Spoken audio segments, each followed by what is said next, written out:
صلى الله عليه وعلى آله وصحبه وبارك وسلم اللهم آمين اللهم آمين اگر جانب معشوق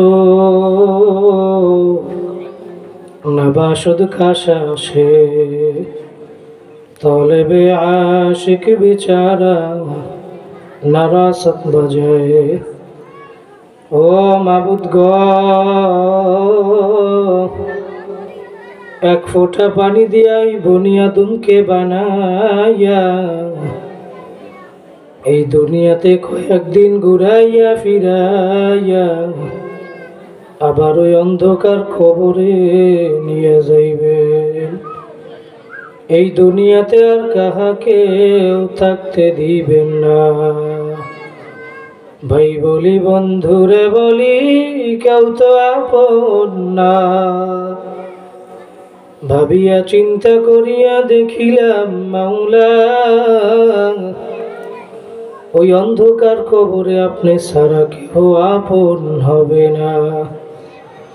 ربنا آتنا في الدنيا حسنة وفي الآخرة حسنة وقنا عذاب النار رب ارحمهما كما ربياني صغيرا رب ارحمهما كما ربياني صغيرا ও দয়ার মালিক এই ময়দানের দিকে আপনি তাকাইয়া দেখেন মানুষগুলোর চোখগুলা ভিজা পানি পড়ে। আল্লাহ দুনিয়ার কোনো উদ্দেশ্য আসে নাই। আল্লাহ আপনি দয়া মায়া করি আল্লাহ মাহফিলকে হেদায়েতের উসিলা বানাই দেন। আল্লাহ সবাইকে আপনি কবুল করিয়া নেন মাওলা। জাহাঙ্গীর ভাই সহ মাওলা সবাইকে আপনি দিনের পথে অটল অবিচল থাকার তৌফিক দিয়ে দেন। আল্লাহ সুবহান রাব্বিকা রব্বিল ইজ্জাতি আম্মা ইয়াসিফুন ওয়া সালামুন আলাল মুরসালিন আলহামদুলিল্লাহি রাব্বিল আলামিন। আসসালামু আলাইকুম ওয়া রাহমাতুল্লাহি ওয়া বারাকাতুহু। আলহামদুলিল্লাহি নাহমাদুহু ওয়া নাস্তাঈনুহু ওয়া নাস্তাগফিরুহু ওয়া নু'মিনু বিহি ওয়া নাতাওয়াক্কালু আলাইহি ونعوذ بالله من شرور أنفسنا ومن سيئات أعمالنا من يهدي الله فلا مضل له ومن يضلله فلا هادي له ونشهد أن لا إله إلا الله وحده لا شريك له ونشهد أن محمدا عبده ورسوله أما بعد فأعوذ بالله من الشيطان الرجيم بسم الله الرحمن الرحيم إن الذين آمنوا وعملوا الصالحات كانت لهم جنات الفردوس نزلا صدق الله مولانا العظيم وصدق رسوله النبي الكريم ونحن على ذلك من الشاهدين والشاكرين والحمد لله رب العالمين وقال رسول الله صلى الله عليه وسلم تركت فيكم أمرين لن تضلوا ما تمسكتم بهما كتاب الله وسنة رسوله أو كما قال عليه الصلاة والسلام يا أيها الذين آمنوا صلوا عليه وسلموا تسليما সবাই দুরূদ শরীফ পড়ে আল্লাহুম্মা সাল্লি আলা সাইয়্যিদিনা ওয়া নাবিয়িনা وحبيبنا ومولانا محمد صلى الله عليه وعلى آله وأصحابه وبارك وسلم اللهم صل على محمد وعلى آل محمد كما صليت على إبراهيم وعلى آل إبراهيم إنك حميد مجيد اللهم بارك على محمد وعلى آل محمد كما باركت على إبراهيم وعلى آل إبراهيم إنك حميد مجيد لا إله إلا الله لا إله إلا الله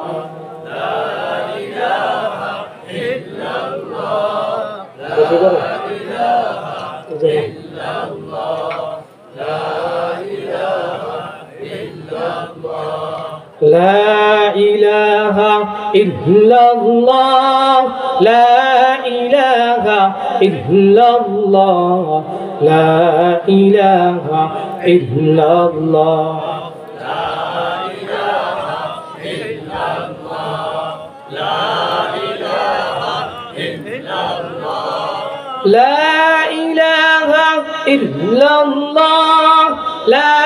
إله إلا الله لا إله إلا الله لا إله إلا الله لا إله إلا الله لا إله إلا الله لا إله إلا الله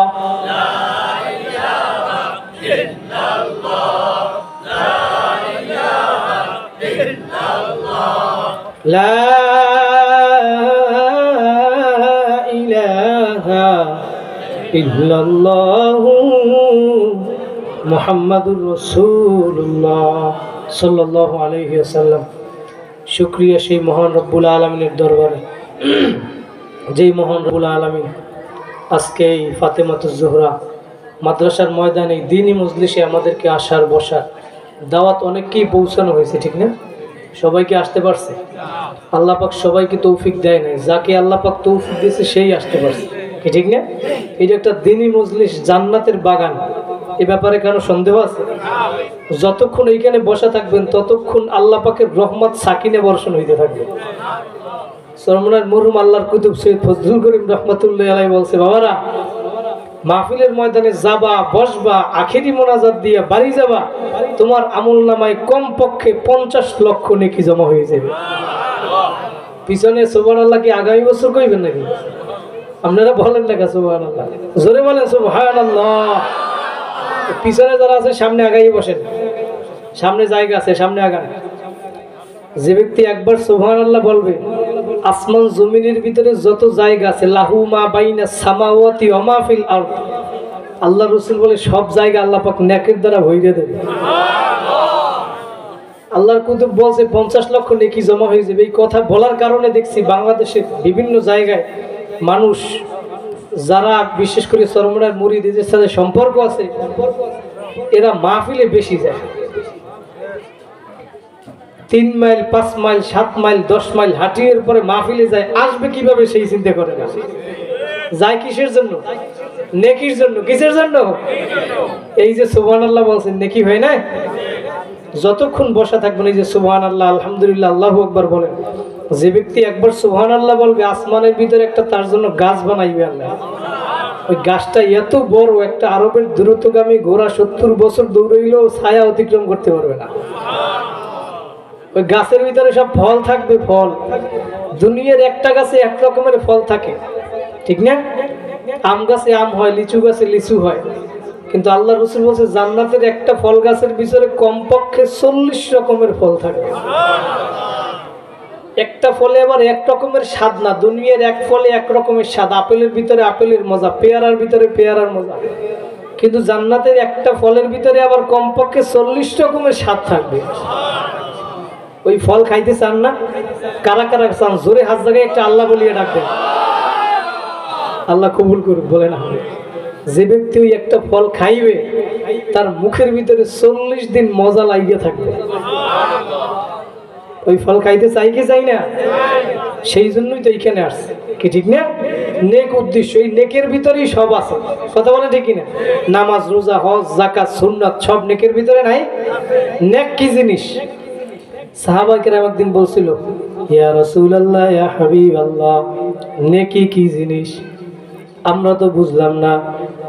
আল্লাহ রসুল ডাক দিয়ে বলে, ও সাহাবীরা, ওই যে মদিনা শরীফে উহুদ পাহাড় দেখো, ওই উহুদ পাহাড়টার ভিতরে মাইলকে মাইল লম্বা, পাশে মাইলকে মাইল উঁচাই, মাইলকে মাইল। ওই পাহাড়ের ভিতরে কত মনকে মন পাথর আছে আমার মাওলা ছাড়া এটা কেউ জানে না। ও সাহাবীরা, ওই উহুদ পাহাড়টা যদি সব স্বর্ণে পরিণত হইয়া যায়, আর ওই উহুদ পাহাড়টা স্বর্ণের, উহুদ পাহাড়টার যেই পরিমাণে মূল্য হবে, একটা ছোট্ট নেকির মূল্য আমার মাওলার দরবারে তার চাইতেও অনেক বেশি দামি।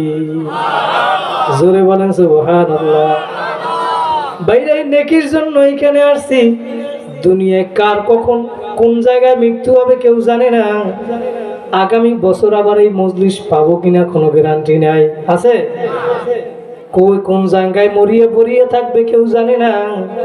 কুল্লু নাফসিন যায়িকাতুল মাউত, যার জীবন আছে তার মরণ কিন্তু একবার হবেই হবে। কথা বলে ঠিক না ঠিক? তাহলে এইখানে আসছি আমরা কিসের জন্য? নেকের জন্য। নেকি কে তালাশ করে? যে নেককার, কি ঠিক না?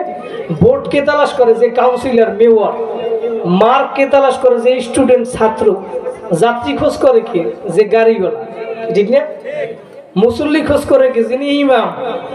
আর মাদ্রাসার ছাত্র ছাত্রীকে খোঁজ করে যিনি মাদ্রাসার মুতামিম, শিক্ষক। কথা বলে ঠিক না? আর নেককে খোঁজ করে যে নেককার, যার সম্পর্ক আমার মাওলার সাথে। কথা বলে ঠিক না বেটি? সে নেক কাজ করে। আর কে নেককার কে বদকার, এইটা তার আমলের ভিতরেই পরিচয় পাওয়া যায়, কি ঠিক না? যে নেককার দেখবেন মাগরিবের নামাজ পড়ে সবাই বাইরে হয়ে যায়, পাগলায় বসে বসে। কি ভাই যাবেন না? বলে না, আমি এখন আওয়াবির নামাজ পড়বো, তারপরে বাহির হব। সুবহানাল্লাহ। কারণ সে নেকি সেন্স, কি ঠিক না? ফজরের নামাজ পড়ে সবাই বের হয়ে যায়, সে মসজিদে বসে রয়েছে, ভাই যাবেন না? বলে না, আমি আল্লাহ বাঁচাইলে সূর্য উদয় হবে, জিকির আজগার কইরা ইশরাকের নামাজ পড়ে বাড়ি যাব। সুবহানাল্লাহ। আর আল্লাহ রসুল বলছে, যে ব্যক্তি দিনের শুরু ভাগে 4 রাকাত নামাজ পড়বে, নফল নামাজ, ইশরাকের নামাজ, তার জন্য ওই দিনের জন্য যা কিছু প্রয়োজন আল্লাহ পাক তার জিম্মেদারি হয়ে যাবে। আমাদের সবাইকে আমল করার তৌফিক দান করুন। যে নেককার দেখবেন রাত্রবেলা 3টের সময় এই বৈরমপুরে সব মানুষ ঘুমায়, ওই পাগলায় 3টের সময় জাগছে। কয় কি ভাই জাগলেন কেন? বলে আমার মাওলায় প্রথম আসমানে এসে ডাকতেছে। আল্লাহু আকবার। আমার মাওলায় ডাকে আর আমি ঘুমাবো? এটা সম্ভব না। ওযু বানাইয়া মাওলার দরবারে হাজিরা দিয়ে বলে তাহাজ্জুদ নামাজ আদায় করবে। সে নেকি চেনছে, সে নেকির পাগল। যে নেকির পাগল আসলে মূলত নেকির পাগল, আর সে আসলে আমার মালিকের পাগল। কথা বলে ঠিক কিনা? আর যে মালিকের পাগল, আল্লাহ বলে ফাযকুরুনি আযকুরুকুম, সোজা অর্থ হইল তোমরা যারা আমার পাগল, আমিও তোমাদের পাগল। তাহলে আল্লাহ যাদের পাগল হয়ে যাবে, আমরা যদি আল্লাহর পাগল হইতে পারি, আল্লাহ আমাদের জন্য পাগল। কথা বলে ঠিক না ঠিক? তাহলে কি করা লাগবে? নেক কাজ করা লাগবে। নেক কাজের ভিতরে নামাজ আছে না নাই? রোজা আছে না নাই? নবীর সুন্নাত আছে না নাই? এই দিনই মজলিসে যে আসছে, এটাও নেক কাজ কিনা? আবার আগামী বছর আসবো কোনো গ্যারান্টি আছে? তাহলে নেক কাজের ভিতরে সর্বপ্রথম নামাজ আছে না? আল্লাহ রসুল কি বলছে? আউয়ালু মা ইউহাসাবু বিহিল আবদু ইয়াউমাল কিয়ামাতিস সালাহ। কিয়ামতের ময়দানে সর্বপ্রথম হিসাব নেওয়া হবে কিসে? নামাজে। ওই যে জান্নাতের ফল খাইবে, একটা ফলের ভিতরে কি কয় রকমের স্বাদ থাকবে? 40 রকমের। আল্লাহ পাক দিতে পারে কি পারে না? দুনিয়ার ভিতরে একটা ইলিশ মাছ, মাথার মাঝে এক মজা, লেজের মাঝে এক মজা, পেটের মাঝে এক মজা, পিঠের মাঝে এক মজা, ডিমের মধ্যে এক মজা। একটা ইলিশ মাছ দুনিয়ার ভিতরে, ওইটার ভিতরে আল্লাহ পাক যদি 5-7 রকমের মজা লাগাইতে পারে, জান্নাতে একটা ফলের ভিতরে 40 রকমের মজা লাগাইতে পারবে কি পারবে না? এই বিশ্বাস আছে কি নাই? কাদের আছে? জোরে হাত জায়গায় একটা আল্লাহ বলিয়ে ডাকবেন। আল্লাহু আকবার। আল্লাহ কবুল করুক, বলেন আল্লাহুম্মা আমিন। ওই ফল যে ব্যক্তি খাইবে, জান্নাতের ফল খাইতে চাইবে, দুনিয়ায় বসে ফল খাইতে হলে গাছে ওঠা লাগে, লাঠি মারা লাগে, ঢিলে মারা লাগে। কিন্তু আল্লাহ পাক বলে জান্নাতের ফল খাইতে চাইলে তুমি ইচ্ছা করবা, অটোমেটিক তোমার মুখের সামনে গাছ ঝুলিয়ে পড়বে। আবার খাইতে চাবা, চাবানো দরকার নাই, দুনিয়ায় বসে কষ্ট করছো, আমার হুকুম মানছো। রিক্সা চালাইছো, আজান হয়ে গেছে, রিক্সায় তালা লাগাইয়ে মসজিদে দৌড়াইছে, আছে না নাই? দোকানদারি করছে, ব্যবসা করছে, আজান হয়ে গেছে, সামনে ব্যানার লাগাই দিয়েছে, এখন নামাজের সময়। কথা বলে ঠিক কিনা? শীত নাই, গরম নাই, শীতে ঠান্ডা 5 ডিগ্রি 4 ডিগ্রি চলে আসছে, তারপরে মুরব্বী মানুষ শীতে কাঁপে, তারপরে উজু বানাইয়ে মসজিদে যাইয়ে মাওলার দরবারে হাজিরা দিচ্ছে, আছে না নাই? আল্লাহ বলে দুনিয়ায় বসে এত কষ্ট করছো, আজকে জান্নাতে এসে ফল চাবাইয়ে খাবা, দরকার নাই, অটোমেটিক ব্যালেন্ডার হয়ে তোমার মুখের ভিতরে চলে যাবে। ফল খাইতে চাই কি চাই না? তাহলে কি করা লাগবে? নেক কাজ করা লাগবে। নেক কাজের ভিতরে নামাজ আছে না নাই? রশিদ আহমদ গঙ্গুই রহমতুল্লাহি আলাই বড় একজন আল্লাহর ওলি ছিল। কেমন বড় আল্লাহর ওলি ছিল রশিদ আহমদ গঙ্গুই রহমতুল্লাহি আলাই? শেষ সময় তার কান্না করতে করতে মাওলার ভয়, আযাবের ভয়, তার চক্ষু দুইটা অন্ধ হইয়া গেছিল। সাথীরা ওলামায়ে কেরাম ডাক দিয়ে বলছিল, হুজুর আপনার চক্ষু দুইটা অন্ধ হইয়া গেছে, আমরা আশা করি যদি অপারেশন করেন ভালো হইয়া যাবে। তখন রশিদ আহমদ গঙ্গুই ডাক দিয়ে বলছিল, সাথীরা আমি অপারেশন করতে হইলে আমাকে অপারেশন করা লাগবে, থিয়েটারে নেওয়া লাগবে, অপারেশন থিয়েটারে আমাকে বেহুশ করা লাগবে, আমাকে ওইখান থেকে বের করার পরে অপারেশন করে আবার হুশে আসার জন্য 6 ঘন্টা 8 ঘন্টা সময় লাগবে। রশিদ আহমদ গঙ্গুই ডাক দিয়ে বলো, সাথীরা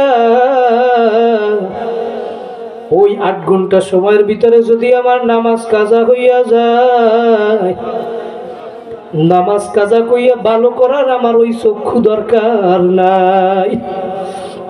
যেই চক্ষু ভালো করতে যাইয়া নামাজ কাজা হইয়া যাইতে পারে, ওই চক্ষু আমার লাগবে না।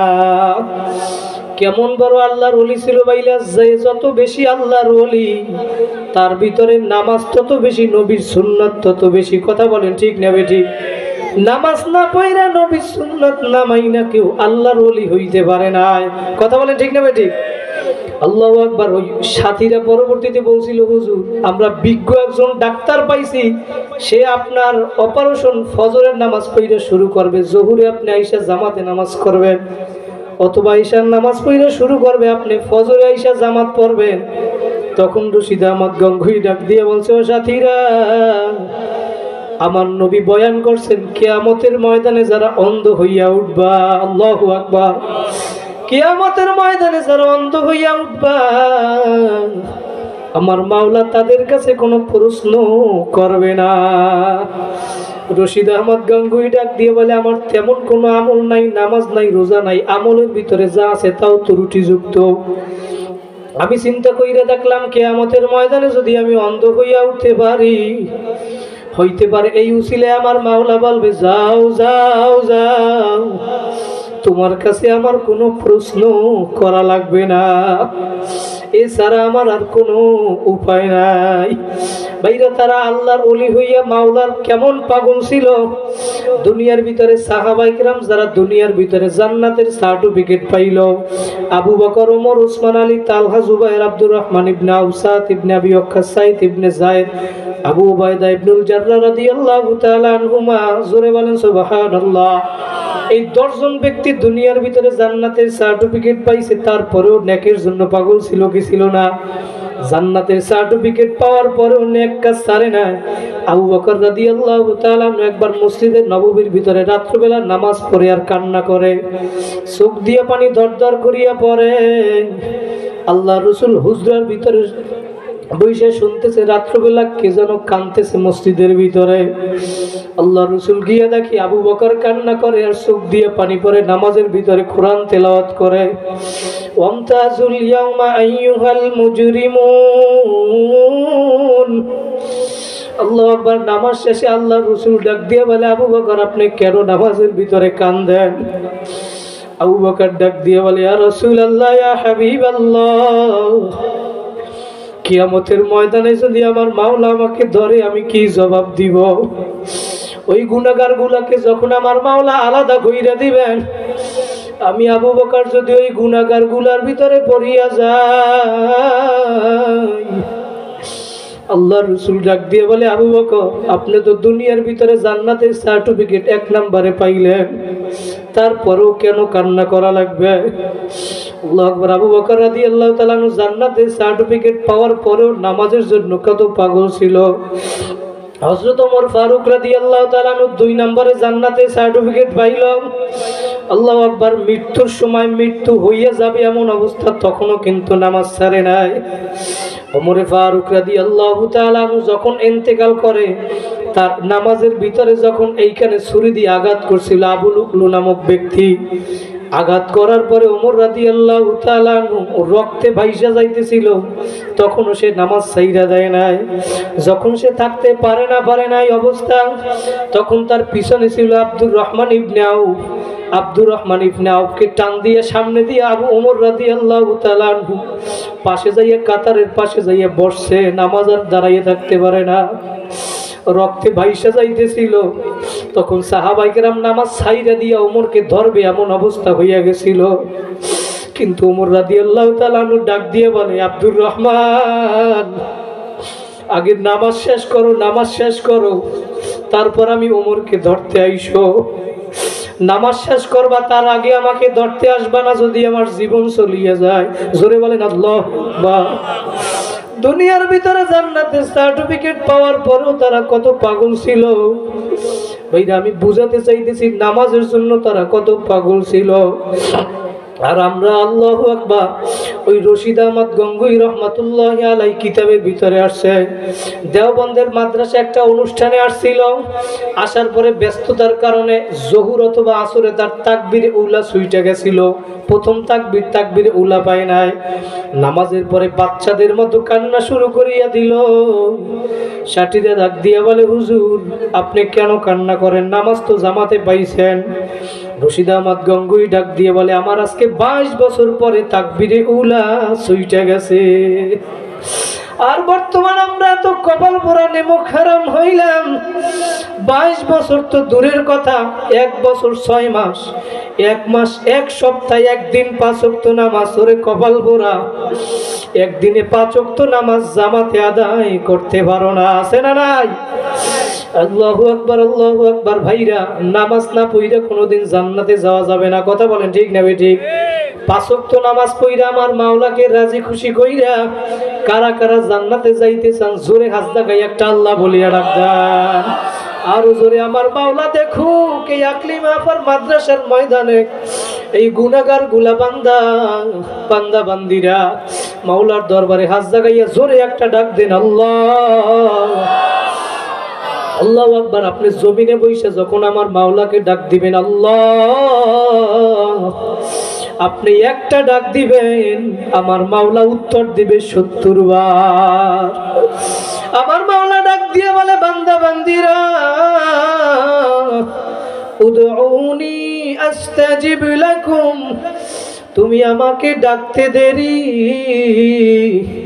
আমি মাওলা তোমার ডাকে সাড়া দিতে দেরি করব না। ভাইরা, আমার মাওলাকে রাজি খুশি করিয়া কবরে যাওয়া লাগবে নাকি লাগবে না? ওই নামা কবরে গিয়া যদি নাজাত পাইতে চান, দুনিয়ার ভিতরে নেক কাজ কইরা যাওয়া লাগবে নাকি লাগবে না? যদি আপনি নেক কাজ করতে পারেন, আমানু ওয়া আমিলা আমালান সলিহা, যদি আপনি নেক আমল বাড়াইতে পারেন, আমার মাওলা নিজে বলেন, ফাউলাইকা ইউবাদদিলুল্লাহু সাইয়্যাতিহিম হাসানাত, আমি তোমাদের জীবনের সব গুনাহ খাতাগুলি মাফ করিয়ে দিব। সুবহানাল্লাহ। আল্লাহ পাক বলেন, ইউবাদদিলুল্লাহু সাইয়্যাতিহিম হাসানাত, ইউবাদদিল মানে পরিবর্তন করা। আল্লাহ পাক আপনার গুনাহগুলোকে সব নেকের দ্বারা পরিবর্তন করে দেবেন। সুবহানাল্লাহ। এই আয়াতটা যখন নাজিল হয়েছিল, তখন আবু বকর সিদ্দিক রাদিয়াল্লাহু তাআলা আনহু চিন্তা করেন যে আল্লাহ পাক যদি সব গুনাহগুলোকে নেকের দ্বারাই পরিবর্তন করে, তাহলে আমার থেকে মনে হয় ওমরের নেকি বেশি হয়ে যাবে। বলেন সুবহানাল্লাহ। 1 নম্বরে জান্নাতের সার্টিফিকেট পাইছে, সে এই চিন্তা করলো। কারণ কি? সে চিন্তা করছে যে আল্লাহ যদি গুনাহগুলোকে নেকের দ্বারা পরিবর্তন করে, তাহলে ওমর তো বেশি সময় ছিল বিধর্মী, ঠিক না? আল্লাহ রসুলের মাথা আনার জন্য যাওয়া দিছিল নাকি, গেছিল। তো ওমরের আমল নামায় কিছু গুনাহ বেশি আছে, তো বেশি গুনাহ যদি আল্লাহ নেকের দ্বারা পরিবর্তন করে, তাহলে ওমরের নেক বেশি হয়ে যাবে। আবু বকর রাদিয়াল্লাহু তাআলা চিন্তা করে, আমার থেকে ওমরের নেকি বেশি হয়ে যাবে, আমি আবু বকর এটা মানতে পারবো না। জোরে বলেন আল্লাহু আকবার। আবু বকর রাদিয়াল্লাহু তাআলা ওমরের কাছে গেছে, ওমর, তোমার নেকের সাথে আমার নেকি আমি পরিবর্তন করতে চাই। সুবহানাল্লাহ। ওমর রাদিয়াল্লাহু তাআলা ডাক দিয়ে বলে, ভাই আবু বকর, আপনার সব নেকি আমাকে দেওয়া লাগবে না, আমি ওমরের সব নেকি আপনাকে দিয়ে দিব। আপনি আবু বকরের এক রাত্রের নেকি আমাকে দিলেই যথেষ্ট।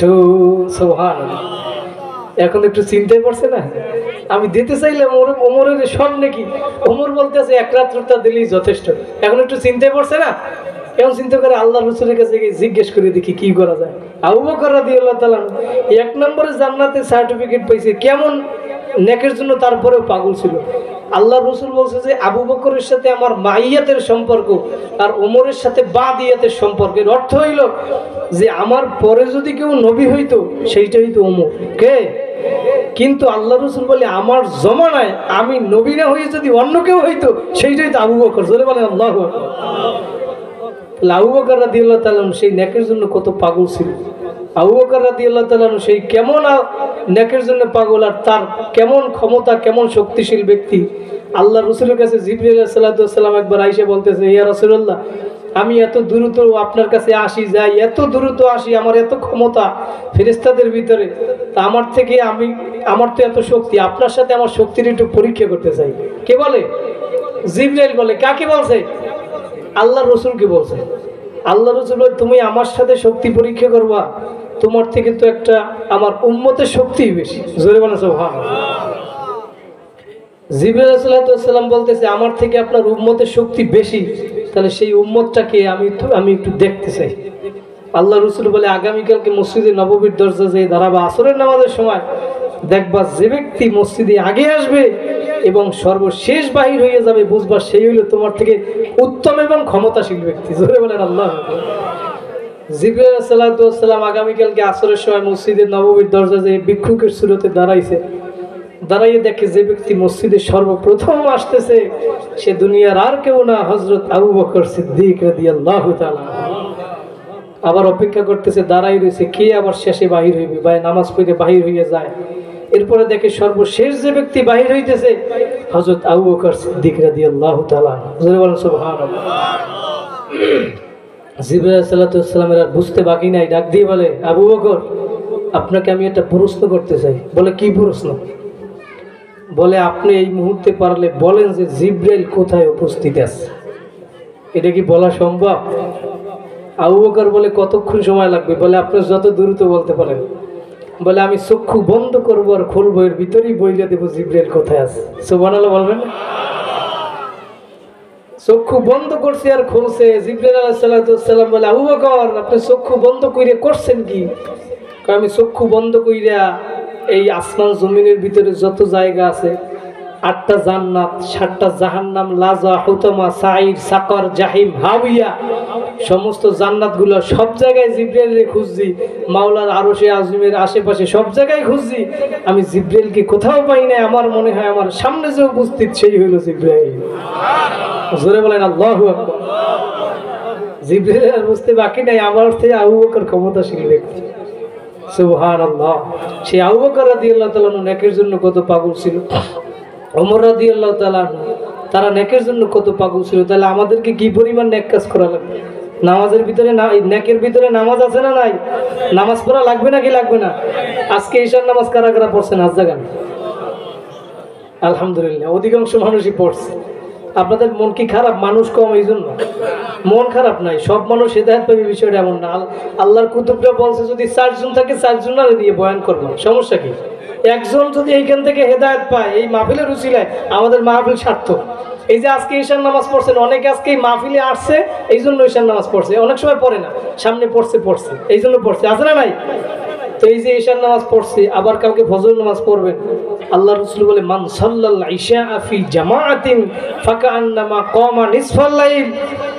যারা ঈশারের নামাজ জামাতে আদায় করবা, তারা অর্ধেক রাত্র দাঁড়াইয়ে দাঁড়াইয়ে নফল ইবাদত করলে যেই সব হয়, তার আমলনামায় আল্লাহ পাক সেই সব দিয়ে দেবে। যারা ঈশার নামাজ পড়ছেন, আমরা অর্ধেক রাত্র নফল ইবাদতের সব পেয়ে গেছি, আর অর্ধেক বাকি গেছে না? ওমান সাল্লাস সুবহা ফি জামাআতিন ফাকান্নামা সাল্লাল লাইলা কুল্লাহ।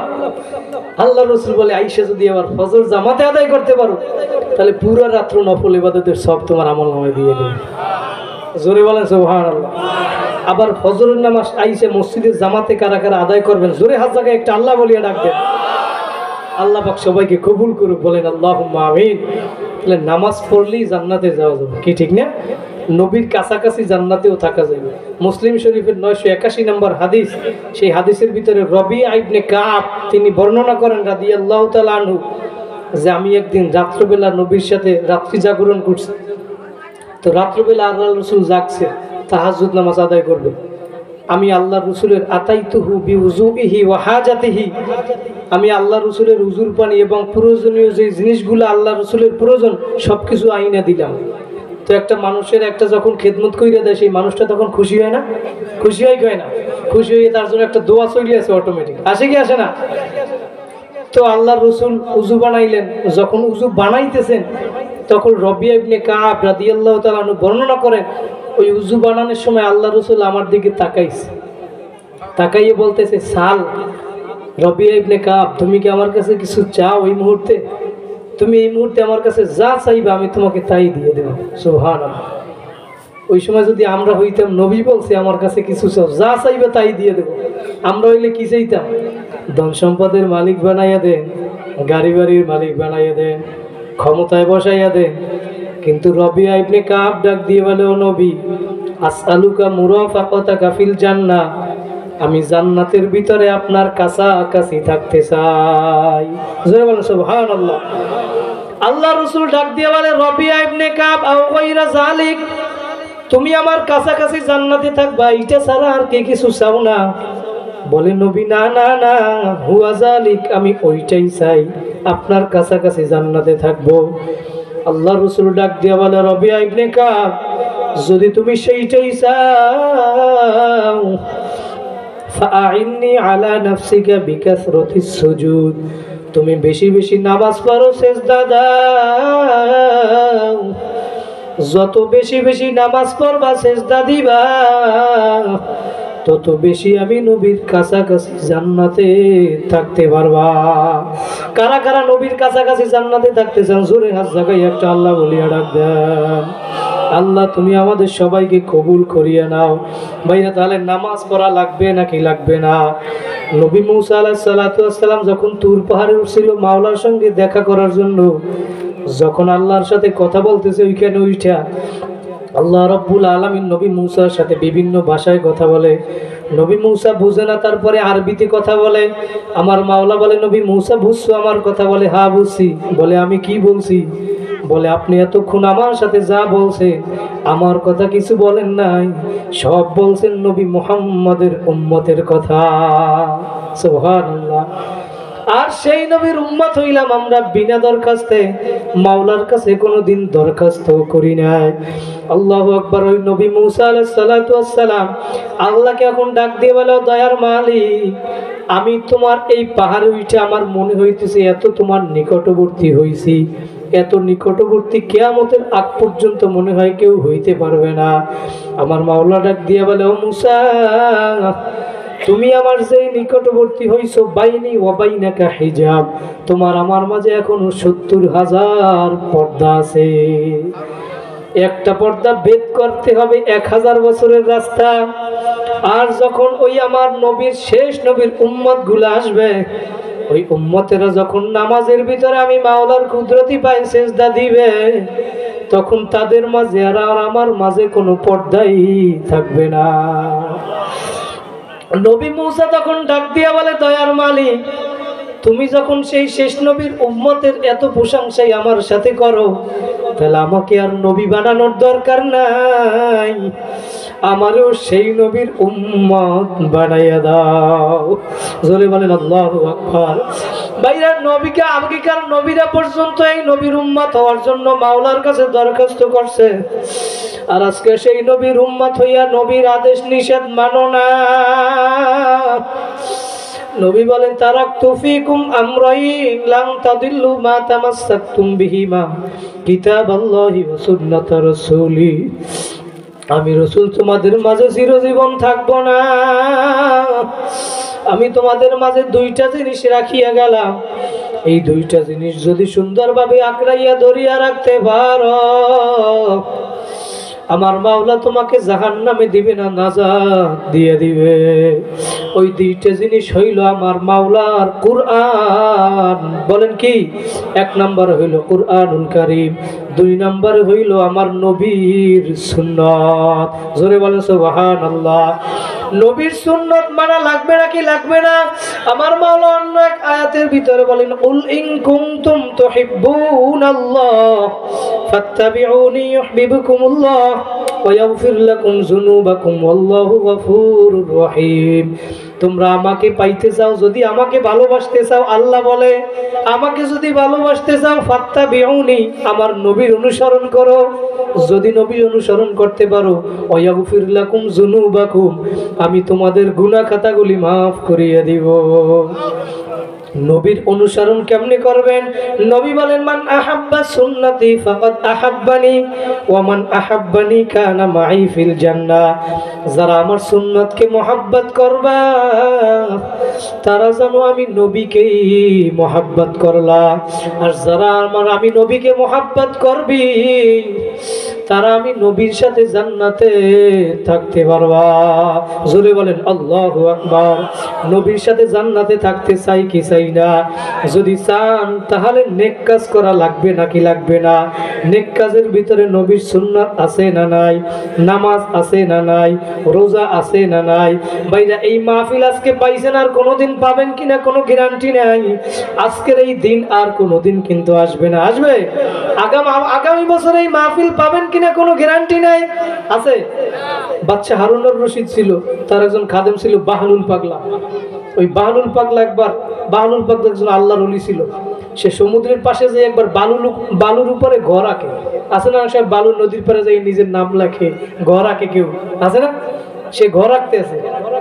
তো বাচ্চা হারুনুর রশিদ তার স্ত্রী জোবায়দা, তারা দুইজন ওইখানে ঘুরতে গেছে, দেখে ওই পাগলায় ঘর আঁকতে আছে। পরে বলতেছে, বাচ্চা হারুনুর রশিদ, তুমি এখানে ঘর আঁকু করবা কি? ওই ঘর আমি বিক্রি করবো। বলেন আল্লাহু আকবার। তুমি মাথা কি পাগল হয়েছে? মাথা খারাপ হয়েছে? এই ঘর তুমি বিক্রি করবা? কে কিনবে এইগুলা? তো বাচ্চা হারুনুর রশিদের স্ত্রী ছিল জুবাইদা, সে আল্লাহর ওলি ছিল, সে বুঝতে পারছে। সে বলতেছে আমি কিনবো এই ঘর। তার এইখান থেকে টাকা ছিল, সে টাকা বের করে দিচ্ছে যে আমি এই টাকার বিনিময়ে তোমার ঘর কিনলাম। তো এই দিন রাত্রে ঘুমানোর পরে স্বপ্ন দেখে বাচ্চা হারুনুর রশিদ কিয়ামত কায়েম হয়ে গেছে। এরপরে সে জান্নাতের দিকে হাঁটতেছে, দেখে একটা জান্নাতের ভিতরে সুন্দর একটা ঘর দেখা যায়। এই ঘরের সামনে লেখা জুবাইদা। কি লেখা? এখন বাচ্চা হারুনুর রশিদ দেখে খুব খুশি হয়েছে যে এই ঘরের সামনে আমার স্ত্রীর নাম, তাহলে ঘরটা তো আমার স্ত্রীর, আমি তো ঢুকতেই পারবো ভিতরে, কি ঠিক না? সে যখন সামনে যাইতেছে দেখে ঘরের সামনে একজন দারোয়ান বসে রয়েছে। বাচ্চা হারুনুর রশিদকে থামাই দিয়েছে, বলে আপনি থামাইলেন কেন? এটা তো আমার স্ত্রীর ঘর, আমি তো ঢুকতেই পারি। বলে তোমার স্ত্রীর পরিচয় দুনিয়ায় ছিল, ওই কিয়ামতের ময়দানে আর স্ত্রীর পরিচয় চলবে না। তো তার স্বপ্ন ঘুম ভেঙে গেছে, এখন ঘরের পাগল হয়ে গেছে। পরের দিন বাহলুল পাগলারে কয়, তুই আজকে 100 ঘর রাখবি এই জায়গায়, 100 ঘর আমি কিনবো সব। ওই ঘর দেখছে জান্নাতে, এখন ঘরের পাগল হয়ে গেছে। বাহলুল পাগলা কইতেছে, বাচ্চা জমানা ভাই খাল রাতা নেহি, গুজস্তা জমানা ফেরাতা নেই।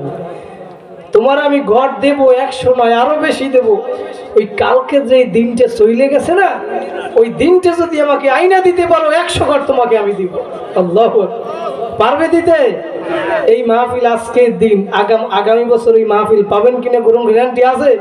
এই মুরব্বী চাচারা দাড়ি পাকা 50, 60, 70 বছর হয়ে গেছে, আগামী বছর বাঁচবে কোনো গ্যারান্টি? এই মুরব্বীদের চোখ দিয়ে পানি বের হয়ে গেছে। আল্লাহর ভয়, মালিকের ভয়, দুনিয়ার কোনো ভয় নাই। কথা বলেন ঠিক কিনা? ঠিক। দুনিয়ার কারো কোনো ক্ষমতা নেই, সমস্ত ক্ষমতার মালিক কে? আল্লাহ। এইটার নামই হইল ইমান। ইমান 3 জিনিসের সমন্বয় ইমান গঠিত হয়, কি ঠিক না? জবানে বলো লা ইলাহা ইল্লাল্লাহ, দিলে দিলে বিশ্বাস করো আল্লাহ বাদে কেহ মাবুদ নাই। 3 নম্বরে সেই অনুযায়ী জমিনে কাজ করা শুরু করিয়া দাও। দুনিয়ার কারো কোনো ক্ষমতা নাই, নাই, নাই। সব ক্ষমতার মালিক আমার মাওলা। ইন্নাল্লাহা আলা কুল্লি শাইইন কাদির, সমস্ত ক্ষমতার মালিক একমাত্র আল্লাহ। কথা বলেন ঠিক না? ঠিক। ভাইরা অনেক রাত রয়েছে, বেশি সময় আর বাড়াবো না। দিলটাকে একটু নত কইরা দাও, মাথাটা নত কইরা দিলটাকে আমার মাওলার সঙ্গে লাগাইয়া দাও। ও আমার যুবক ভাইরা, আমার পর্দার আড়ালের মা ও বোনেরা, সম্মানিত মা ও বোনেরা, আমার মুরব্বী বাবারা, একটু মনকে বুঝাও রে মন। দৈনিক ঢাকার শহর থেকে শত শত লাশ গ্রামের বাড়ি নিয়ে যায়।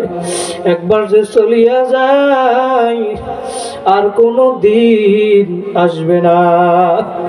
ওই গ্রামের বাড়ি নিয়ে আল্লাহু আকবার 3 কান 5 কান সাদা কাপড়ের প্যাকেট বানাইয়া ওই কবরের ভিতরে ফেলাইয়া রাখবে। কই তোমার এখন ঢাকার গাড়ি ভরিয়া রইল, তোমার জায়গা জমি পড়িয়া রইছে, তোমার বাড়ি পড়িয়া রইছে, কই তোমার গাড়ি পড়িয়া রইছে। এখন তুমি তাকাইয়া দেখো, রুহু তন সে উড় গই,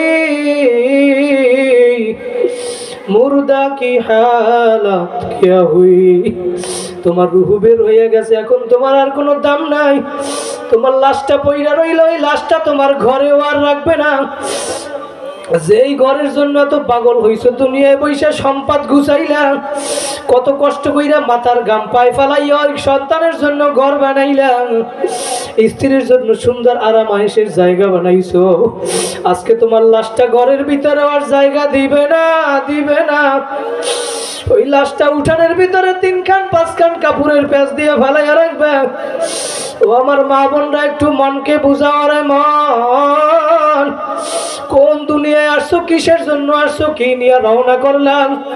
বাইরে যে রিক্সা চালাই, রিক্সা চালাইতে চালাইতে একদিন দুনিয়া থেকে বিদায় হয়ে যাবে, রিক্সাটা ভরিয়ে থাকবে। কথা বলেন ঠিক না বেঠিক? যে মেম্বার, চেয়ারম্যান, এমপি, মন্ত্রী, মিনিস্টার, ও এমপি গিরি করতে করতে একদিন মরিয়ে যাবে, আর সংসদটা ভরিয়ে থাকবে। ওই আমার জাহাঙ্গীর ভাই মাদ্রাসার মোহতামিমগিরি করতে করতে একদিন খবর হয়ে যাবে জাহাঙ্গীর ভাই নাই, জাহাঙ্গীর ভাই থাকবে না, মাদ্রাসাটা ভরিয়ে থাকবে। ওই আকলিমা আপা এই মাদ্রাসার কইরা গেল, মাদ্রাসার জন্য দান সদকা কইরা গেল, জায়গা জমি দিয়ে গেল। আজকে আকলিমা আপাই কই, আজকে আল্লাহু আকবার মাদ্রাসা কিন্তু আছে। কথা বলেন ঠিক না বেঠিক? ভাইরা দুনিয়া নিয়ে ব্যস্ত হয়ে গেছো, কোন দুনিয়ার পাগল হইলাম? আল্লাহু আকবার, এই দুনিয়া কিন্তু তোমাকে জায়গা দিবে না, দিবে না। তোমার ওই লাশটা উঠানের ভিতরে ফালাইয়া রাখবে। এখন তুমি একটু মনকে বুঝাও রে মন। কই তোমার ছেলে মেয়ে আইসা তোমারে ডাকবে, বাবা বাবা বলিয়া ডাকবে, বাবা বাবা। কই তখন তো তুমি ওই ডাকের জব তো আর দিবে না। এখন তুমি চিন্তা করো, কবরে যাওয়ার পরে তোমার কি অবস্থা হবে? দুনিয়ায় কত আপন ছিল, এখন ডানে তাকাই দেখো কেউ নাই।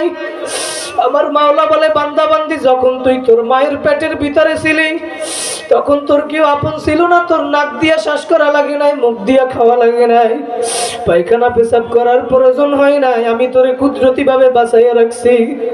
তুই দুনিয়ায় আসছো, আবার তোরে দুনিয়ায় আসার পরে তখন তোর কেউ আপন ছিল না, তোর কোনো ভাষাও ছিল না, তোর কোনো ভাষা কেউ বুঝতো না। তোরে আস্তে আস্তে আমি হাড্ডি শক্ত বানাইলাম, গোস্ত দিলাম। দুনিয়া আসার পরে আস্তে আস্তে তোকে জবানি দান করলাম, তুই যুবক হইলি। তোকে আমি জবান দান করলাম, তুই জবান দিয়ে তোর মাকে মা বলিয়া ডাকো, তোর বাবাকে বাবা বলিয়া ডাকো। তোর মা বাবার কুদরতি অন্তরটা ঠান্ডা হইয়া যায়।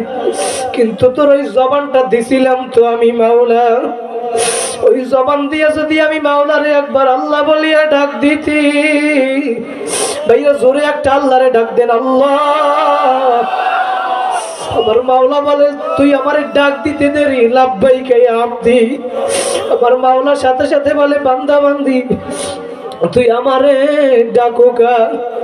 ভাইরা আমার মাওলা এখন বলতেছে, তোকে যুবক বানাইলাম, এখন তুই একটা সময় তোর জীবন শেষ হইয়া জুয়ানি শেষ হইয়া গেল, তোর হায়াতের বেড়া যখন পার হইয়া গেল, এখন তোর মওয়াতের পরে তুই এখন কবরে আসছো। কই এখন তুই তাকাইয়া দেখ, এখন আর কেউ আপন নাই। ডানে তাকায় দেখে, ডানে মাটি, বামে মাটি, নিচে মাটির বিছানা, উপরেতে বাঁশের ছাউনি, বাইগা যাইতে পারবা না। আমার মাওলার ভাষায় কোন এক কবি বলছিল, যখন তোমার কেউ ছিল না তখন ছিলাম আমি, এখন তোমার সব হইয়াছে, পর হইয়াছি আমি। আমার মাওলা কেমন জানি ডাক দিয়ে বলে, বান্দা বান্দি, তুই এখন কবরে আসার পরে এখন তোমার আর কেউ আপন নাই। আমি মাওলা ছাড়া তোমার আর কেউ এখন আপন নাই, নাই নাই, সাথী নাই রে, বাতি নাই রে কবরে, একা একা কেমনে থাকবো কবরে। ও আমার যুবক ভাইরা, কোন দুনিয়ার পাগল হইছ? বৈরমপুর পিরিজপুরের আমার যুবক ভাইরা, ও আমার মুরব্বী বাবারা, পর্দার আড়ালের মা বোনেরা, কান্না না আসলে একটু মনকে বুঝাও রে মন। ওই ঘর দিয়ে একদিন নতুন বধূ হইয়া ঘরে উঠছিলা, কত মানুষ তোমাকে শরবত পান করাইলো, বাতাস করলো। আবার একদিন তোমার মৌয়াত হইয়া যাওয়ার পরে 5 কান সাদা কাপড়ের প্যাকেট বানাইয়া ওই ঘর দিয়ে তোমাকে নামাই দেবে। কই এখন তুমি তাকাই দেখো, কেউ তোমার আপন নাই। আপন আপন যাকে ভাবো, কেউ তো তোমার আপন না। এক আপন হইল দয়ার নবী, আর এক আপন জোরে বলেন কে? ভাইরা, দুনিয়ায় আসছি একদিন, দুনিয়া থেকে বিদায় হইয়া যাব একদিন, কিন্তু মনকে বুঝাও রে মন। আজকে এই মাহফিলের ময়দানে যেহেতু আল্লাহ নিয়ে আসছে, আল্লাহ যেন আল্লাহর ওলি না বানাইয়া বাড়ি না ফিরাই। ও মা বোনরা, একটু মাওলার কাছে দোয়া করো। আল্লাহু আকবার। নবীর স্ত্রীরা হইয়া মাওলার কাছে কি পরিমাণ কান্না করছে। হযরত খাদিজা রাদিয়াল্লাহু তাআলা আনহা একবার কান্দে আর জমিনের ভিতরে গড়াগড়ি খায়। আল্লাহর রাসূল নামাজ পড়ে। ফাতেমা রাদিয়াল্লাহু তাআলা আনহা মসজিদে গিয়ে দেখে আল্লাহর রাসূল নামাজ পড়ে। ডাক দিয়ে বলে, নামাজের শেষে আব্বা যান, আমার মা কেন জানি অনেক কান্না করতে আছে, আপনি একটু বাড়িতে যাইয়া দেখেন। আল্লাহ রাসূল নামাজ শেষ কইরা বাড়িতে আইয়া দেখে খাদিজা রাদিয়াল্লাহু তাআলা আনহা জমিনের ভিতরে কান্দে। আল্লাহ রাসূল ডাক দিয়ে বলে, খাদিজা, আপনি কান্না করলে আমি রাসূল সহ্য করতে পারি না, কারণ এই মক্কার মানুষগুলা যখন আমাকে কষ্ট দিছে তখন আমার কেউ আপন ছিল না, আপনি খাদিজা আমাকে সহযোগিতা করছিলেন। আজকে আমি নবী জীবিত থাকতে আপনি খাদিজা কাঁদবেন না, না আমি এইটা সহ্য করতে পারবো না, আপনি কেন কাঁদেন আমাকে বলেন। খাদিজা রাদিয়াল্লাহু তাআলা না ডাক দিয়ে বলে, ও নবী, দুনিয়ার ভিতরে আমি বিপদে পড়লে আপনি আমার সহযোগিতা করেন, আমার মেয়ে ফাতেমা আমার সহযোগিতা করে, কিন্তু খোদা না খাস্তা কবরের ভিতরে আমি কোনো বিপদে পড়িয়া যাই, তখন কে আমাকে বিপদ থেকে উদ্ধার করবে? আল্লাহু আকবার। খাদিজা রাদিয়াল্লাহু তাআলা না ডাক দিয়ে বলে, ইয়া রাসূলুল্লাহ, আমি কান্না থামাবো, তবে আমার 3টা শর্ত মানা লাগবে। আল্লাহ রাসূল ডাক দিয়ে বলে, আমি শর্ত মানবো কি আপনি বলেন।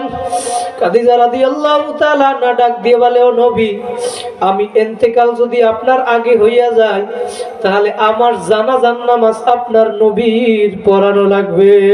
সুবহানাল্লাহ। আমি যদি আপনার আগে দুনিয়া থেকে বিদায় হইয়া যাই, আপনার জামা মোবারক দিয়া প্যাচ দিয়ে আমার কাফনের কাপড় দেওয়া লাগবে। শুধু জামা মোবারক দিয়ে কাফনের কাপড় দিয়ে দিলেই হবে না, যদি জামা মোবারক দিয়ে কাফনের কাপড় দেন, আমার মনে হয় ফেরেশতারা আমাকে প্রশ্ন করার কোনো সাহস পাবে না। 3 নাম্বার শর্ত হইল, আমি যদি দুনিয়া থেকে আপনার আগে বিদায় হইয়া যাই, আল্লাহু আকবার, আমার কবরের প্রশ্নের উত্তর আপনার নবীর দিয়ে দেওয়া লাগবে। আল্লাহর নবীর স্ত্রী খাদিজা রাদিয়াল্লাহু তাআলা আনহা, সে যদি কবরের জন্য এত কান্না করে, তুমি আমি কি সামানা গুছাইলাম একটু চিন্তা কইরা দেখো, কি কারণে দুনিয়ায় আসছো, কি করতেছো, আর কি নিয়ে কবরে রওনা করলাম। আমার মাওলার ঘোষণা, ওয়ালা তামুতুন্না ইল্লা ওয়া আনতুম মুসলিমুন, মুসলমান না হইয়া কিন্তু কেউ কবরে আসবা না। আল্লাহু আকবার। আল্লাহ নবী ডাক দিয়ে বলে, খাদিজা আপনার শর্ত আমি মানব। ঠিকই আল্লাহ রসুলের আগে দুনিয়া থেকে বিদায় হইয়া গেল। বিদায় হওয়ার পরে আল্লাহ রসুল তার জামা দিয়ে কাফনের কাপড় পরাইল, জানাজার নামাজ পড়াইল। যখন দাফন করলো, দাফন করিয়া সাহাবায়ে কেরাম মাটি দিয়া যার যার বাড়ি সে চইলা যায়। আল্লাহ রসুল খাদিজার কবরের পাশ থেকে যায় না। আল্লাহ রসুল কবরের পাশে বসে অপেক্ষা করে, সময়ের পর সময় যায়। আল্লাহ আকবার। কবরে কোনো প্রশ্ন নাই, উত্তরও নাই। ফেরেশতারা গিয়ে আল্লাহর কাছে বলে, মালিক তোমার খাদিজার কবরে প্রশ্ন করতে পারি না। বলে কেন?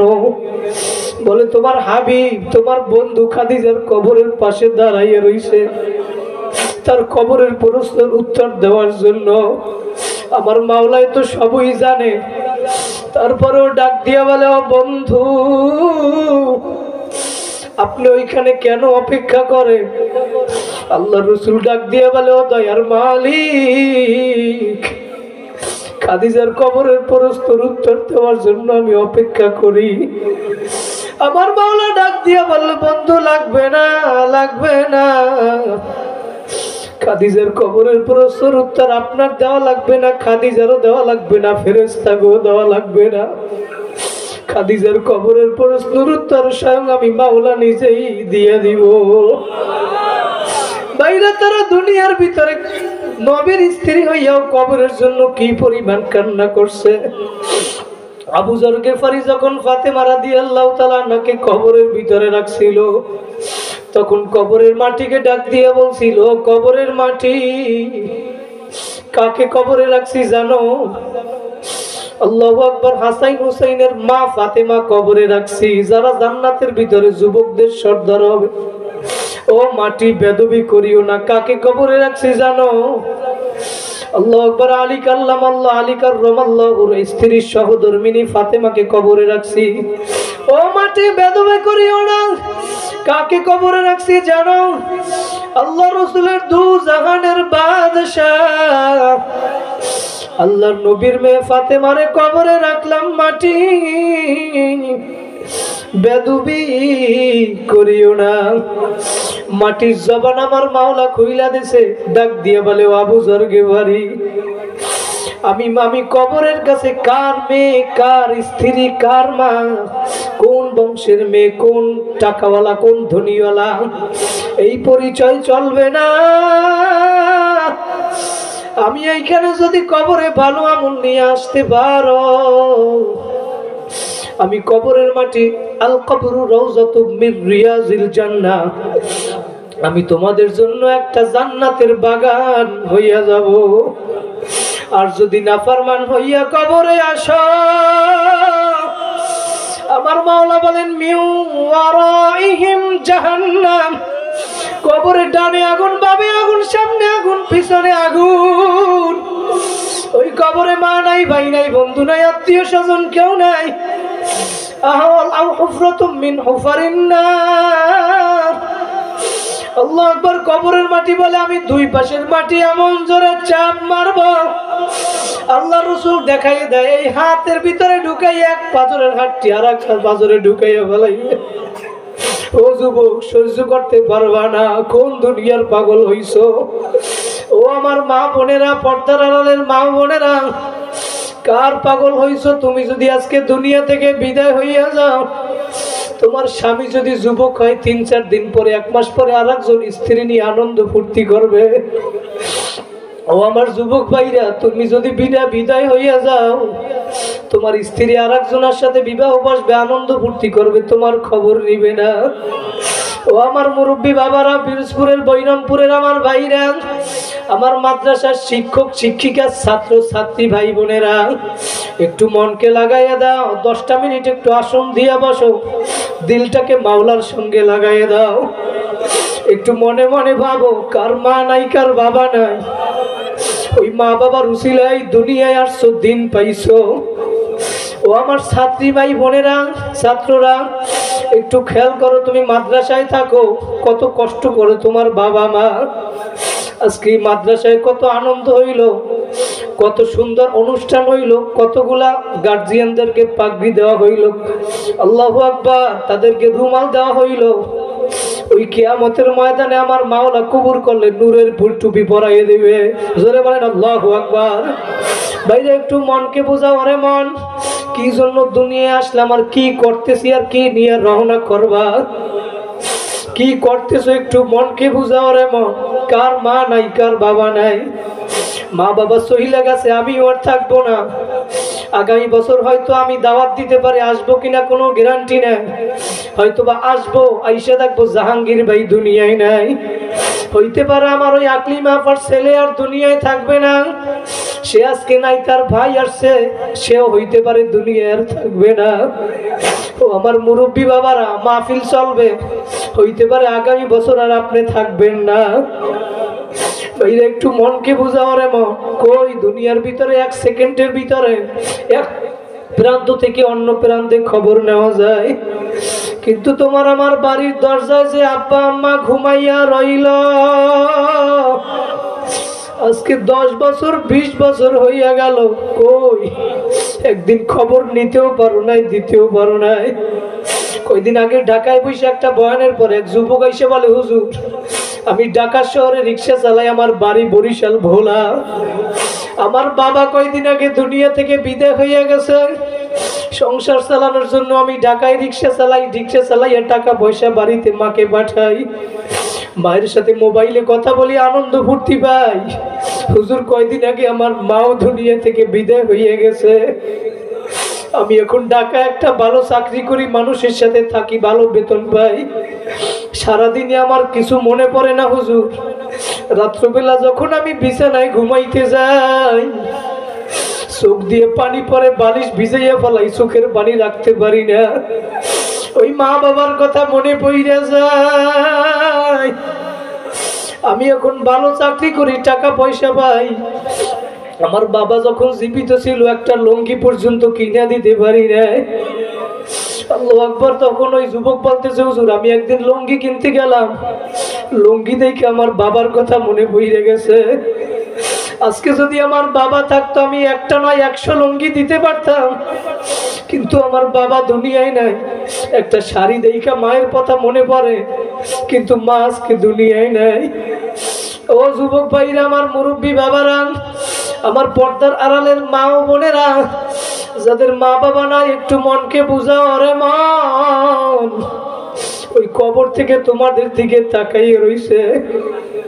তুমি মাদ্রাসায় পড়ো, তোমার মা বাবা বাড়িতে থাকে, কত কষ্ট কইরা তোমাকে টাকা দেয়, তোমাকে টাকা দেয় কষ্ট কইরা, এই জন্য একটা ভালো কাপড়ও তোমার মা বাবা পড়তে পারে না। আল্লাহু আকবার, আল্লাহু আকবার। তোমার মা বাবা একদিন একটা ভালো ফলও খাইতে পারে না। ছেলে ঢাকায় পড়াশোনা করে, হোস্টেলে থাকে, কষ্ট কইরে টাকা পাঠানো লাগে। ও যুবক, কোন দুনিয়ার পাগল হইলা? আজকে মনকে বুঝাও রে মন। কার মা নাই, কার বাবা নাই, ওই মা বাবার উসিলায় দুনিয়ায় আসছো, দিন পাইছো। তুমি মাদ্রাসায় পড়াশোনা করো, তোমার মা বাড়িতে বসে আনন্দ করে মনে করছো? না না, আমরা যখন মাদ্রাসায় পড়াশোনা করছি, যখন বাসা থেকে বের হয়ে যাইতাম ছুটির পর, মা পিছন দিয়ে তাকাইয়া থাকতো, চোখ দিয়ে পানি বের হয়ে পড়ে। সিঁড়ি দিয়া নাই মা, গাছের এই পাশে যায় ওই পাশে যায়, সন্তান যখন মায়ের চোখের আড়ালে পড়িয়া যায়, তখন মায়ের চোখ থেকে পানি বের হইয়া যায়।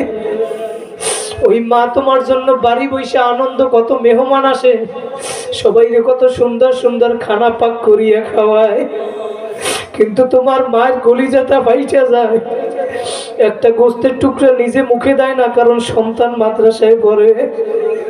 কি খায় না না খায়, এই জন্য তোমার মাও খাইতে পারে না, একটা গোস্তের টুকরা ফ্রিজের কোনায় রাইখা দিছে, বন্ধের সময় সন্তান আসবে তাকে নিয়ে খাবে। ভাইরে একটু মনকে বুঝাও রে মন। কোন দুনিয়ার পাগল হইলা? ওই মা বাবার কথা স্মরণ কইরে একটু চোখের পানি ফালাও, আর মাওলার কাছে দোয়া করো। দুনিয়ায় আসছি একদিন, যাব একদিন, যা কিছু করছি শয়তানের ধোকায় পইরা, মা বাবার ধোকায় পইরা, বিবির মায়ায় পইরা, যা কিছু গুনাহ করিয়া ফেলাইছো নৈরাশ হইও না। আমার মাওলা বলে সাবাকাত রহমাতি আলা গযাবি, আমার রহমত আমার রাগের থেকে প্রাধান্য পাইয়া যায়। ইয়া ইবাদিয়াল্লাযিনা আসরাফু আলা আনফুসিহিম লা তাকনাতু মির রাহমাতিল্লাহ ইন্নাল্লাহা ইয়াগফিরুয যুনুবা জামিআ ইন্নাহু হুয়াল গফুরুর রহিম।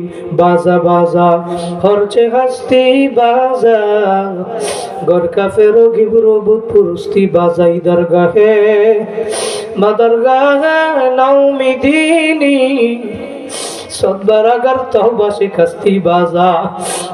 আমার মাওলা ডাক দিয়া বলে বান্দা বান্দি তুই দুনিয়ার সব গুনাহ দুনিয়ার যা কিছু আছে পাহাড় পরিমাণ যদি গুনাহ করিয়া ফেলাও বান্দা বান্দি আয় আয় আয়, আমি মাওলার রহমত থেকে নৈরাশ হইস না, কারণ আমার মাওলার রহমত রাগের থেকে প্রাধান্য পাইয়া যায়।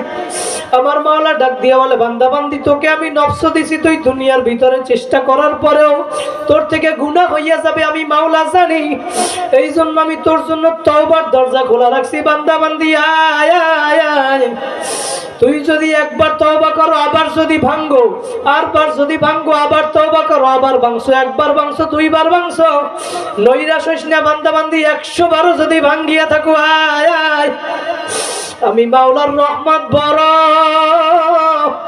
जब कोई बंदा बंदी मेरी तरफ आता है शिकस्ता दिल आता है टूटा हुआ दिल आता है, जब घबरा कर चारी तरफ मायूसी का समुंदर दिखता है, आसमान उस पर टूट से नजर आता है, जमीन उस पर तंग हो जाता है, चारी तरफ के दरवाजे जब उस पर बंद हो जाता है, अमर मौला डाक दिए वाले मेरी दरवाजा कभी बंद नहीं होता।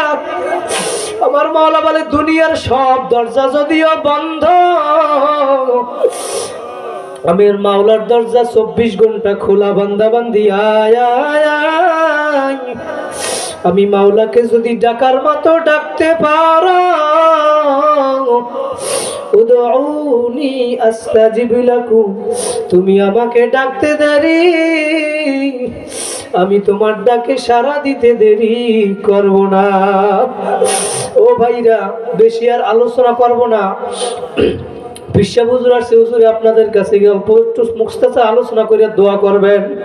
ভাইরা চোখের পানি ফেলাইয়া আখিরি মোনাজাত দিয়া বাড়িতে যাবা, একটু এখন মনকে বুঝাও রে মন, কোন দুনিয়ার পাগল হইলা, জীবনে যত গুনাহ করছো যত খারাপ কাজ করছো না কেন আমার মাওলার রহমতের থেকে বেশি করতে পারো নাই, জীবনে যত নামাজ কাজা হইয়া গেছে রোজা কাজা হইয়া গেছে, আল্লাহু আকবার, যত খারাপ কাজ করো না কেন আজকে এই মাদ্রাসার ময়দানে তওবা করিয়া যাওয়া, এই ফাতেমাতুজ জোহরা মাদ্রাসার ময়দানে ও মা বোনেরা পর্দার আড়াল মা বোনেরা আজকে তওবা করিয়া যাবেন। জীবন আমার যতদিন আর দুনিয়া আমি বাঁচবো নেক আমল ছাড়বো না, গুনার কাজ করব না, নামাজ ছাড়বো না, রোজা রাখবো, আল্লাহু আকবার, মা বাবার খেদমত করব, স্বামীর খেদমত করব, জীবনে আর গুনার কাজ করব না, মা বাবার সাথে বেদবি করব না। কারা কারা পারবেন দুইটা হাত আমার মাওলাকে দেখাইয়া দেন, জোরে একটা আল্লাহ বলিয়া ডাক দেন আল্লাহ। আমার মাওলা দেখুক এই অর্ধরাত্র হইয়া গেছে ফাতেমাতুজ জোহরা মহিলা মাদ্রাসার ময়দানে এই বান্দা বান্দিগুলা হাত জাগাইয়া মাওলাকে দেখাইয়া ডাক দিয়ে বলে আল্লাহ দুনিয়ার কিছু চাই না, ছেলেও মরে নাই মেয়েও মরে নাই, গুনাহ করিয়া ফেলাইছে আল্লাহ, আজকে তোমার কাছে তওবার মতো তওবা করিয়া ফেলাইতেছে।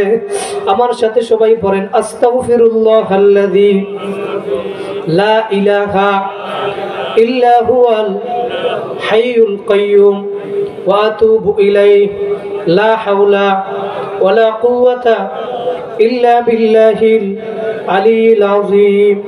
আল্লাহ পাক আমাদের সবাইকে কবুল করুক, বলেন আল্লাহুম্মা আমিন। এই যে ফাতেমাতুজ জোহরা মহিলা মাদ্রাসা, এটা আপনাদের জন্য বড় নিয়ামত না? এলাকার জন্য নিয়ামত কিনা, এই উপজেলার জন্য নিয়ামত, এই জেলার জন্য নিয়ামত। এই মাদ্রাসা একদিন সাক্ষী দিয়ে আপনাদেরকে জান্নাতে নিয়ে যাবে, হইতে পারে কি পারে না? আল্লাহ পাক কিয়ামতের দিন উসিলা তালাশ করবে বান্দা বান্দিকে কিভাবে মাফ কইরা জাহান্নাম থেকে মুক্তি দিয়ে জান্নাতে দেওয়া যায়। কথা বলেন ঠিক কিনা? এই যে এত সুন্দর একটা মাদ্রাসা, আমার খুবই ভালো লাগছে। এটা মহিলা মাদ্রাসা এত সুন্দর একটা রেজাল্ট করে বাংলাদেশের প্রথম স্থানে অধিকার করে, এটা আসলে আপনাদের গৌরবের বিষয় কিনা? আপনাদের এলাকার মাদ্রাসা বাংলাদেশের মানুষ যদি চেনে, এটা আপনাদের নেক নজর না? আপনাদের সহযোগিতায় তো এই মাদ্রাসা চলে। এই যে আমার জাহাঙ্গীর ভাই খুব ভালো মানুষ, সামনে বলি না, আসলে উনি খুবই এই মাদ্রাসার জন্য খাটে। ওনার চোখ দিয়ে কথা বলার সময় চোখ থেকে পানি বের হয়ে যায়। তার মানে মাদ্রাসার জন্য মায়া দরদ। শুনলাম ওনার স্ত্রী, সে ওই মাদ্রাসার জন্য খাটে। আসলে দুনিয়ার জন্য না, উদ্দেশ্য আখিরাত। কথা বলেন ঠিক কিনা? এই আপনাদের সহযোগিতায় মাদ্রাসা চলে। তারপরেও সে কোনো কালেকশন মাহফিলে করে না আমি যতটুকু জানি। তারপরে এবছর সে আপনাদেরকে শুনাইছে হিসাবটা, সে অনেক টাকা মাদ্রাসার ঋণী আছে, কি ঠিক না? আপনারা মাদ্রাসায় সহযোগিতা করা লাগবে না কি লাগবে না? আমি আপনাদের ভিতরে একজন ব্যক্তি চাই যে হুজুর আমি এই মাদ্রাসায় 10,000 টাকা দান করব এই লিল্লা বোর্ডিংয়ে ছাত্রীদের জন্য, যারা আজকে এই যে গার্জিয়ানগুলো যাদের রুমাল দিল সবাইকে দান করলো, এরাই মাদ্রাসায় বইরা আপনি যে টাকা দিবেন সেই টাকা দিয়ে খানা খাইবে। ওই খানা খাইয়ে যেই পড়াশোনা করবে, মৃত্যুর পরে 3টে আমল জারি থাকবে, সব বন্ধ হয়ে যাবে। এর ভিতরে একটা আমল হইল যে যারা দুনিয়ার ভিতরে এমন উপকার কইরে গেছে, যেটা সদগায় জারিয়ে চলমান ছিল, মানুষ উপকৃত হয়েছে, এমন উপকার কইরে গেছে, সেইটার সব সদগায় জারিয়ে কিয়ামতের ময়দানে সে পাইবে, কবরে বসেও পাইতে থাকবে। আমি একজন ব্যক্তি চাই যে হুজুর